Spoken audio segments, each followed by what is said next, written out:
Stéphanie Meignier, bonjour. Bonjour. Un grand merci d'avoir accepté l'invitation de la Fringale culturelle. C'est la toute première fois qu'on se rencontre, pourtant vous avez déjà publié des romans, des essais.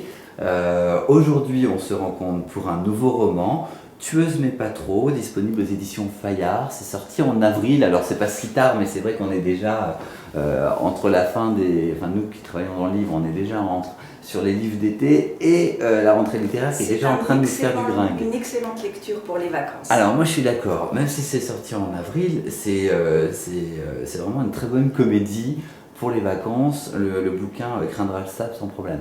Sans problème. Dans quel état d'esprit vous vous trouvez justement par rapport à ce roman qui est sorti depuis quelques mois maintenant en librairie? C'est un livre waterproof, si je peux me permettre d'ajouter cela. Dans un très bon état d'esprit, je suis une auteure très satisfaite et très heureuse.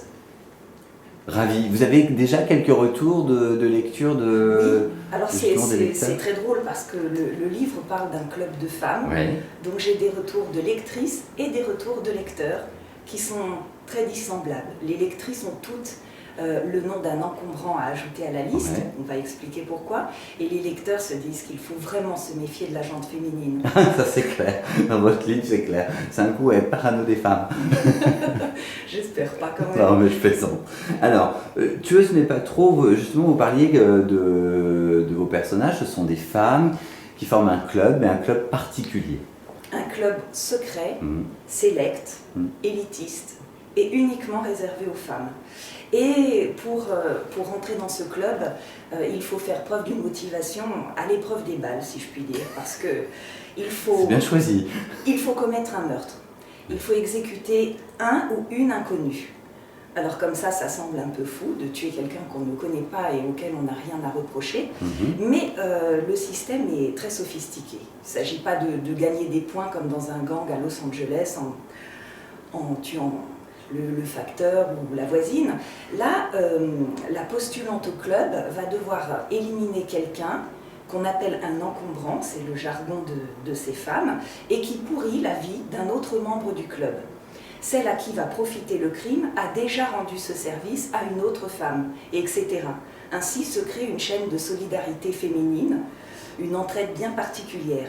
Alors celle qui exécute le crime, qui élimine l'encombrant, qui pourrit la vie, ne risque rien puisqu'elle n'a pas de mobile. Et celle à qui profite le crime ne risque pas plus puisqu'elle aura pris soin de se forger un solide alibi. Ainsi, la chaîne fonctionne, le système fonctionne parfaitement jusqu'au jour où Audrey, une actrice sur le retour, va demander à ce qu'on élimine son époux qui présente le 20h le plus regardé de France.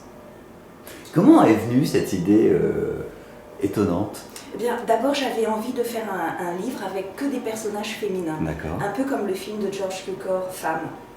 Et puis, ça ne fonctionnait pas très bien. Il a fallu, difficile de se passer des hommes, il a fallu que quelques-uns pointent leur nez dans l'histoire. Et puis, je ne sais pas trop comment est venue l'idée de ce système. En cours de route, je me suis rendu compte que ça rappelait le livre de Patricia Highsmith, Le crime de l'inconnu du Nord Express, où il y a, avec le film d'Hitchcock derrière, où il y a cet échange de services criminels. Et donc j'ai fait une allusion dans le roman pour lui rendre ce à quoi elle avait droit. Mais l'histoire s'est mise en place tout simplement, naturellement. C'est le mystère de l'inspiration.